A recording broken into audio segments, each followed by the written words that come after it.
After losing their first game of the season, football looked to rebound this week against Black Hills State. Plus, highlights from men's soccer's rout of CSU Pueblo at Walker Field. All of that coming up on Maverick Postgame.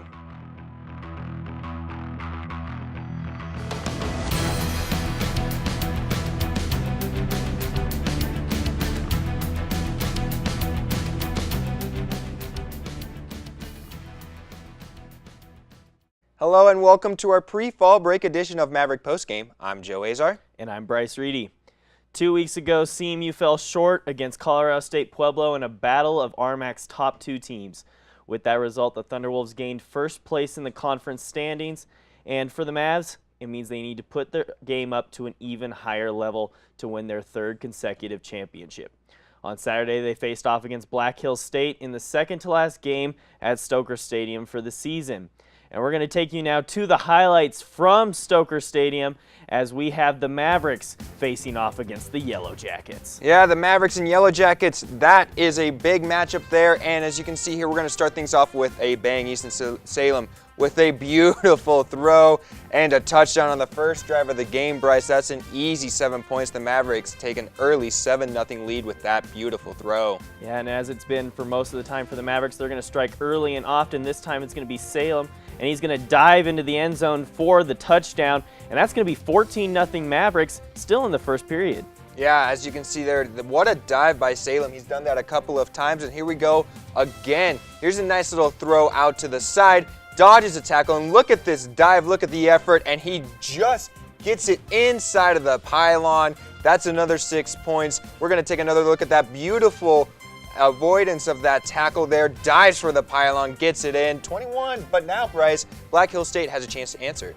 Yeah, now Salem's got the ball again. He's going to go deep, but this time it's going to be picked off after it was tipped in the hands of the receiver, and Black Hills State's going to run it back, and he could go all the way, touchdown. However, there was a flag on the play, and it's going to be a chop block against the Black Hills State Yellow Jackets, and that's going to bring it all the way back past the 50. Mavericks got a break there. Yeah, but Black Hills State does take advantage. That's a nice little short throw and gets it in. Just like that, they have life, 21-7, and then another quarterback run. This time it was Black Hills State, and before you know it, it was 21-14. The Yellow Jackets are back in this game. However, the Mavericks aren't going to let that one stay for long. This time, David Tan, he's going to break through the offensive line, and then he uses his acceleration to get it all the way to the house. That is an over 50-yard touchdown run for Tan. Yeah, now Salem leading it by 2 touchdowns. Looks, throws, another touchdown throw there by Easton-Salem. He gets it to his target, and this is probably the most impressive play of the game. Look at how fast he broke through that defense, and he is gone. A big touchdown there for Easton-Salem, and now the Mavs are cruising, but they are not done yet. Yeah, no, that's going to look at this again. Salem breaking off the tackle. You see number 15, he about fell over trying to catch up to Salem. And this time, though, Salem's going to take it one more time. How about 3 running touchdowns on the day? He's going to drag his defenders with him to the end zone. That's probably his hardest 3 yards he's had of the season, but one of his most glorious touchdowns of the season as well. And that makes it 49-17 in the third quarter for the Mavericks. Yeah, just sheer determination as he just drags 2 defenders down into the end zone with him. Black Hills State would try and mount a comeback at the end. However, it wasn't enough. Behind Salem's 359 yards of total offense, 6 touchdowns as well, the Mavericks were able to avoid another slip-up despite a late rally by Black Hills State and win the game 49-37. On the defensive end, it's worth noting that Blake Nelson dominated. He got 3 sacks on the day, earning him RMAC Defensive Player of the Week honors. David Tan averaged 9.7 yards on the ground, had 87 yards on the day, including that beautiful 49-yard touchdown we showed. Antonio Clark also impressed on the secondary. He had to make up for Dustin Rivas being out, and he did so by having a career-high 5 passes defended and 8 tackles. Now CMU will be on the road for the next 2 weeks, including Saturday's clash against Dixie State, which kickoff is set for 6 p.m. in St. George. The Mavericks had some home and away games against RMAC rivals this past weekend, with them in second place in the RMAC standings.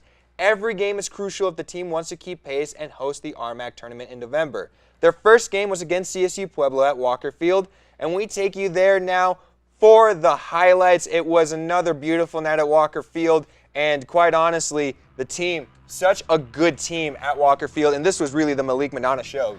It was indeed. This is in the first minute and a half. Malik Manana gets a pass from Moshe Perez, and he's able to put it past the goalkeeper, and that's 1-0 early. Yeah, and now Perez again leading the charge offensively. Takes a shot, saved by the goalkeeper, but Matthew Miller there, that's a perfect poacher's goal. He gets that goal, but Manana stole the show with the upcoming highlight, Bryce. Yeah, he's going to get one more here for you. We're still in the first half, mind you. This one's from about 40 yards out, and he puts it in the top shelf left corner over the goalie. Let's watch that one again, slow motion. Goalie's got a chance, not really. It was over.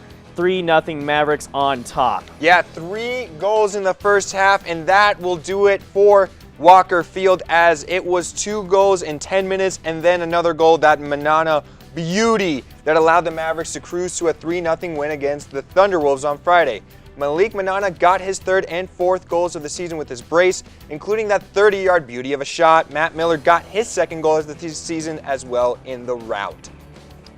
Now on Sunday, it seemed as though the momentum from Friday would carry over to Colorado Springs against UCCS. Moshe Perez got his goal in the first half after the ball bounced off the Mountain Lion goalkeeper's hands to give CMU the 1-0 lead at halftime. However, the second half would prove to be a disastrous one for the Mavericks. An equalizer from UCCS happened 2 minutes into the second half. Then 2 penalties were converted by the hosts to give them a shocking 3-0 upset victory over the number 12 ranked Mavericks. Now CMU will host Westminster on Wednesday at 5 p.m. Well, now it is time for our Maverick of the Week, and we have a repeat winner, as we just can't ignore Easton Salem's performance. Let's look at these stats one more time. Salem had 359 total yards of offense and had 6 touchdowns. 6 touchdowns just in one game, mind you. 3 of them came in the air and 3 of them came on the ground. His runs were impressive too, as you can see from the highlights.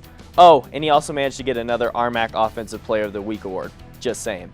He was the one that led the offense to victory, which is why he is our Maverick of the Week.